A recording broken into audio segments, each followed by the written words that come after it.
Hi, I'm Marty Nemko. Piano lessons are usually cruel and unusual punishment. The poor child is forced to robotically translate arcane squiggles to their fingers. Ironically, that makes the child less likely to be able to do what would yield the most pleasure, to be able to amble over to the piano and in full arrangement play anything they could hum by ear. Well, I can do that. Some of that, yeah, is inborn talent, but it's also because of the way I learned to play the piano. You see, I grew up in a Bronx tenement and we couldn't afford a piano, but my mother was walking me around age 4. I was around the block, and in a vacant lot, kids were banging chopsticks on a broken down piano that had been rained on, snowed on. Anyway, I watched, and then I tried to play the first notes. Wrong, wrong, wrong, wrong, wrong. Maybe right. And I kept at it, and quickly I was able to play the melody. Long story short, my parents did buy me a $50 piano. One of my earliest memories is of 2 movers carting the piano up to our apartment. But endlessly I enjoyed, by trial and error, trying to plunk out whatever songs I could hear in my head. I recall Mary Had a Little Lamb, Old MacDonald. First I tried to just play the melody, and then I would try to add a harmony note, and then add more and more, a bass note, chords. And then I took to the next step. I tried to play along with the record player. The first song I recall was something called The Witch Doctor. You gotta Google it. I played along with the record dozens of times, to my parents' delight and their annoyance, until I sort of got it. And later I turned to songs by Dion, like Runaround Sue, or Neil Sedaka's Calendar Girl. And eventually I tried to imitate my idol, Peter Nero. My favorite song of his was his rendition of People. Google that. Peter Nero, Nero, and the word people. I tried to play along with that recording until I could duplicate him. Now, I never fully could, but my level was playing was good enough that by age 12, maybe it was 13, I don't exactly remember, I was playing professionally, weddings and bar mitzvah receptions. Even though I couldn't read music. Before I was 20, I'd played over 2,000 union gigs in New York City, including for the top-tier Lester Lannon Orchestra. When I spoke with my fellow wedding pianists, most of them learned the same way I did. Some did take lessons, but what enabled them to learn to fully play anything they could hum was that trial and error method. And on reflection, that makes all the sense in the world. If you learn to play the traditional way, look at the sheet music and try to figure out how that translates to your fingers, you're kind of bypassing your ear. You never really develops. You see the notes on the page, you go directly to your fingers. In contrast, if you learn to play by ear, trial and error, every note that you try provides instant feedback, so your ear gets developed. Most kids who learn to play the piano using this method are not going to be able to play as effortlessly as well as I do. And even if a kid has some talent, he or she would likely benefit from a teacher who would gently offer feedback, and at the end of each lesson, make a recording of a song, ideally a song of the kid's choosing, that's just a bit more difficult than what the kid can already play. For example, a first recording might be Chopsticks, just the melody, played slowly. Chopsticks is a relatively easy song because there are many repeated notes, and when there's a change, it's usually nearby on the keyboard.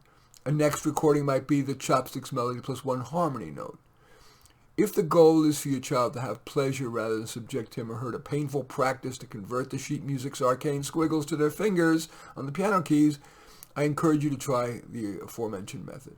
If your kid has sufficient talent, you should see quick progress, maybe even within a couple weeks or even sooner. If not, of course, you can try traditional piano lessons, or probably wiser, stop the music lessons and have your kid explore an extracurricular that builds on his or her natural proclivities. Could be within music, like singing, or it could be art, or sports, or writing, or socializing, whatever. I feel I shouldn't just talk, I should try to walk the talk. So what I'm going to do is I'm going to go to the keyboard now, and I'm going to kind of demonstrate that approach to playing chopsticks. And then because it's the holiday season, I'm going to play my, of course, by ear rendition of O Holy Night and then Silent Night. Okay, I'm moving the microphone and the... let me see if this looks about right. Got my garbage can up there because I'm about to do to vacuum. Anyway, okay, that should be good enough. Okay, chopsticks. First demonstrating kind of how I learned the very trial and error and guessing wrong. and I would go wrong, and then that note doesn't change, so I stayed on it. Then I had to figure the next note, and I would guess wrong.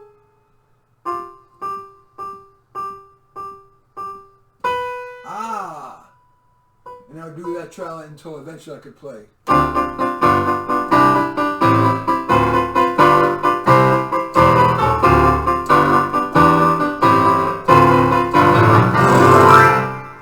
Okay, now as promised, O Holy Night.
Okay, Silent Night.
Okay, as always, I welcome your thumbs up and accept your thumbs down. I always look forward to your comments, and especially like it if you hit the share button below. Share on your social media so that my efforts can have broader impact. And I am flattered if you choose to subscribe to my channel. In any event, I do thank you for watching, and I do wish you a good holiday. I am Marty Noko.